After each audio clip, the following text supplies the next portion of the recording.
and Massachusetts is a state of independence. Nearly 60% of the people are independents, so there's no reason you need to choose Democrat or Republicans. In fact, both of them have sold you guys out.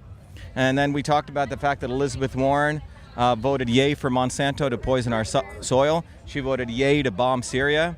She voted yay for a bigger military budget than Trump wanted, and that she fundamentally is part of Big Pharma. And I think these guys know this. You know, she's part of the establishment, but it was important we brought that out.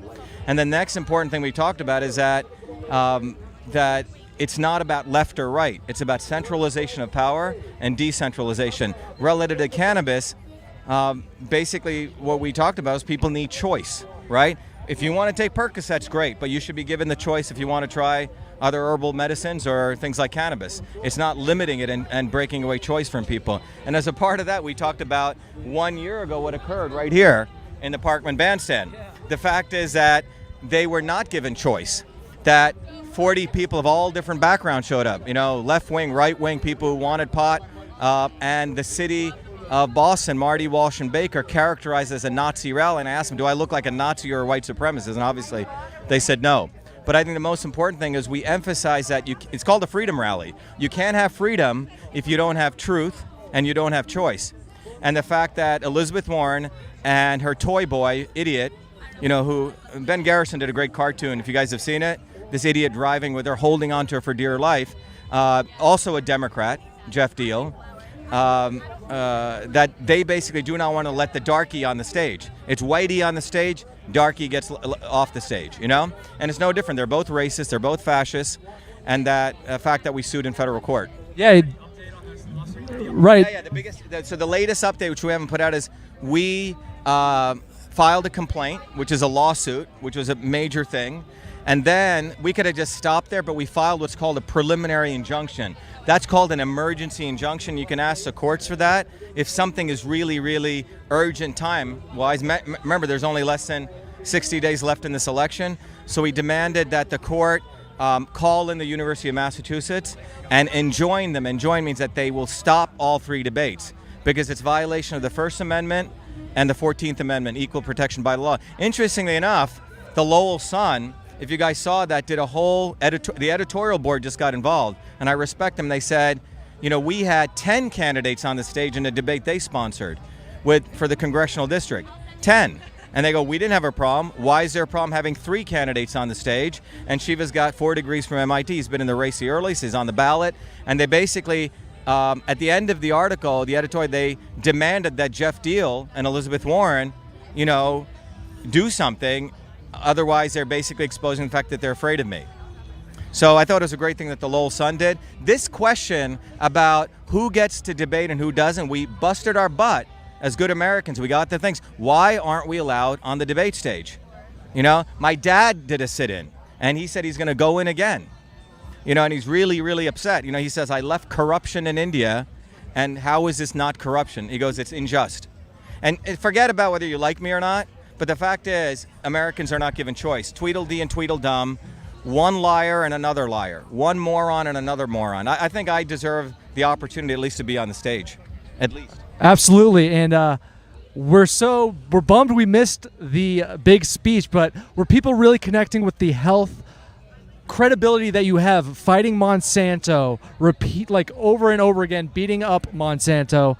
Elizabeth Warren doesn't have that resume. Were people connecting with the health points you were making on stage? I think the most important people definitely connected with that, because remember, these people have had to be independent and underground and afraid, right? And mainstream media has not supported them. Now, we can have a big discussion, the details about medical cannabis, right? You know, but that's really not the issue. The fact is these people have been fighting the establishment. And to me, that's a good thing, because they've wanted, at minimum, a bigger discourse. And you don't get to truth unless you have discourse. And just like what happened on the Parkman Bandstand, the 2 scumbags, the mayor of Boston and the other scumbag, the governor of Massachusetts, do not want discourse. Their politicians are opportunists. They don't give a damn about discourse. They just want to be elected and re-elected and elected and re-elected. Think about the gas explosion. Just took place in Andover and in Lawrence and in North Andover. We're never going to know what the hell happened, guys, because they're all in there. You got Warren in there and the Republican nut job using it for Photoshops. That's what they do, photo ops. I have called for, we need an independent Citizens Engineering Review Board, ICE. Review Board. Whoa. Independent Citizens Engineering Review Board. We need an ICE review board. And what I mean by that is that, the governments have gotten so corrupt. They're so corrupt, man. The bridges and the tunnels. The bridges, the tunnels, and by the way, NRI Source, or the company that owns Columbia Gas, dumped all their stocks, 75% of their stocks, 76.2%, a few weeks before the explosion. Okay? So this is what I believe occurred. Those pipes were built in the 1800s. People have been saying we need to upgrade this infrastructure. They're trying to upgrade the infrastructure. So, you just have to ask questions like, well, isn't it valuable now that they can collect on insurance claims potentially to fix that? They don't have to shell out money out of their pocket, which means we're actually paying for it. Insurance claims ultimately come out of the public when you really do the money source. So what I'm trying to say is we've got to a point. Blowing up of homes doesn't, that occurs in like Africa and India, third world countries. What the fuck is it happening in America? This shows the level of corruption we've gotten into, and none of us, let's be honest, we could have conspiracy theories. Alex Jones could do an analysis. I could do an analysis, and we're never going to know because you have Jim Lyons, a scumbag out there who'll hide it, right? With Dirty Deal and Baker. Baker's up there. All these people are accountable, right? Deal was a state rep. Warren is our senator. And the bottom line is these guys aren't engineers. Engineers are about root cause analysis. And I think we should, if I were a parent with a kid, I'd be scared shitless about going back into my home, right? Until I know this is why it occurred and this is what we're going to do. Absolutely. And one final question I want to ask you is an idea that I'm really, really starting to like as it pertains to internet censorship. Probably the number one issue right now. People are getting kicked off their platforms left and right. Ben Garrison had an incredible cartoon, which included guys like Alex, like Roosh, like InfoWars, like Milo. A bunch of people have been banned from so many different platforms. You have an idea with the United States Postal Service coming in, stepping in, and taking control of social media and email, and I think it's an unbelievable solution. We've been drilling it to our viewers. Can you tell us, because everybody complains about this issue, but nobody's providing solutions. Dr. Shiva has a solution. The United States Postal Service, can you tell us a little bit more? So here's the issue. I've had this idea since 1997, and I've been actively pushing it. Now, the reason this idea comes is because I work with the technology. I work with people. In 1978, when I invented email was a civilian application. It wasn't done by the military. It wasn't done by Raytheon and BME, and the biggest false lie. Email was created to help office workers reduce the complexity of paper, inbox, outbox folders, converted that to the system email. Now, email was created for inter-office business communications to reduce the quantity of paper.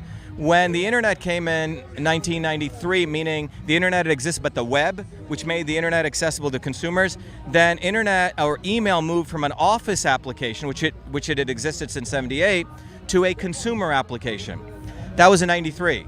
Well, by 4 years later, 1997, if you look at the graph, email volume overtook snail mail or paper mail volume.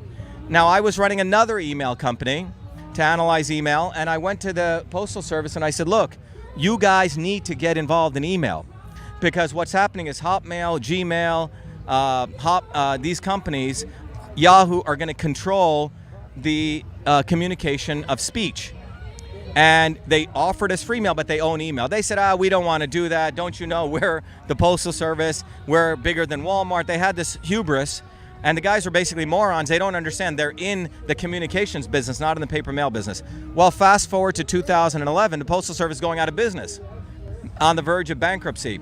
I wrote a piece in Fast Company, which got picked up by Time magazine, where I said these guys are idiots. They should have listened to my idea. They could be making billions. And my view was that you or I, and anyone listening, would spend $50 to know that their email communication was protected, social media, all types of communication. Postal Service has the entire infrastructure. They own, little physical real estate in every city and town. They could create the network, and the software is frankly relatively easy nowadays. So that's what I propose.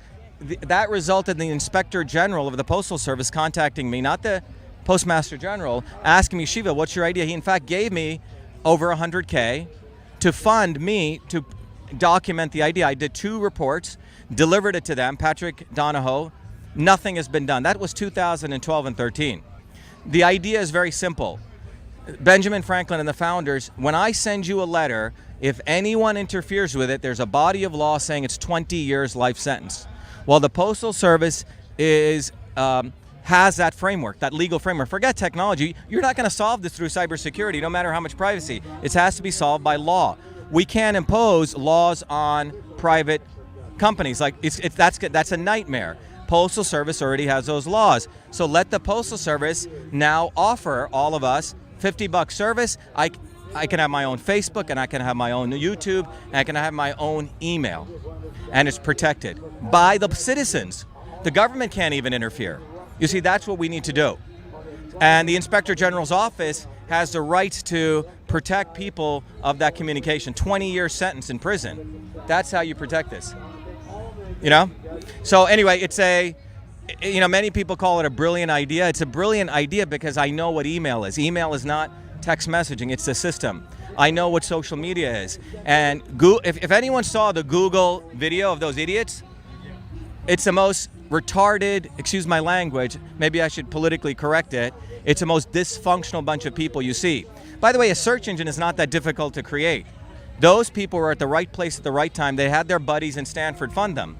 And what you have is you have a bunch of dysfunctional idiots sitting around in a room so upset that Trump got elected, as though they have the right to adjudicate who the next president of the United States is, as though they know better.